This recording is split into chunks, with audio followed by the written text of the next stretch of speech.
सभी लोगों को जय जगन्नाथ। शिवतांडव स्तोत्रम के क्रम में आज के इस वीडियो में आप लोगों को महादेव जी को प्रसन्न करने के लिए दशानन जी के द्वारा रचित किया गया 12, 13, 14 और 15 ये जो प्रार्थनाएं हैं इनका अर्थ आप लोगों को बताया जाएगा। तो वो प्रार्थनाएं 12 नंबर के इस प्रकार के हैं। धृषद विचित्र तड़पयो भुजंग मौक्तिकस्रजो गरिष्ठ रत्नलुष्ठयो सुहृद विपक्ष पक्षयो तृणारविंद चक्षुषो प्रजामही महेन्द्रयो समप्रभृतिकः कदा सदा शिवम भजाम्यहम्। यहाँ पे दशानन जी महादेव जी को इस प्रकार प्रसन्न कर रहे हैं और बोल रहे हैं कि पत्थर और सुंदर बिछड़ों में, सांप और मुक्ता की माला में, बहुमूल्य रत्न तथा मिट्टी के ढेले में, मित्र हो या शत्रु पक्ष में, तृण अथवा कमल लोचना तरुणी में, प्रजा और पृथ्वी के महाराज में समान भाव रखता हुआ मैं कब सदाशिव को भजूंगा। 13 नंबर में इस प्रकार कहे, कदा निलिम्प निर्जरी निकुंज को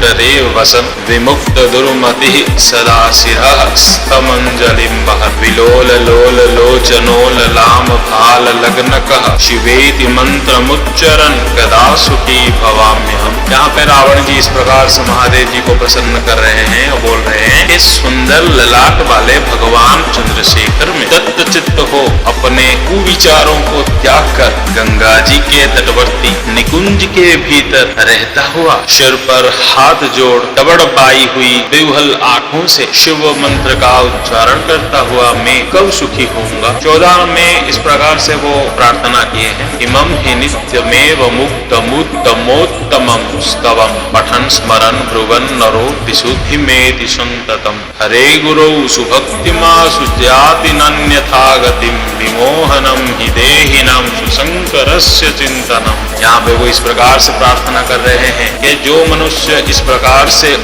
इस उत्तमोत्तम स्तोत्र का नित्य पाठ स्मरण और वर्णन करता रहता है वह सदा शुद्ध रहता है और शीघ्र ही सुर गुरु श्री शंकर जी की अच्छी भक्ति प्राप्त कर लेता है। वह विरुद्ध गति को नहीं प्राप्त होता क्योंकि श्री शिव जी का अच्छी प्रकार का चिंतन प्राणी वर्ग के मोह का नाश करने वाला है। 15 नंबर में इस प्रकार से है, पूजावसान समय दशवक्र गीतम यह शंभो पूजन परम पठति प्रदोषे तस्य स्थिराम रथ गजेन्द्र तुरंग जुक्ताम लक्ष्मीं सदैव सुमुखीं प्रदयति शंभो।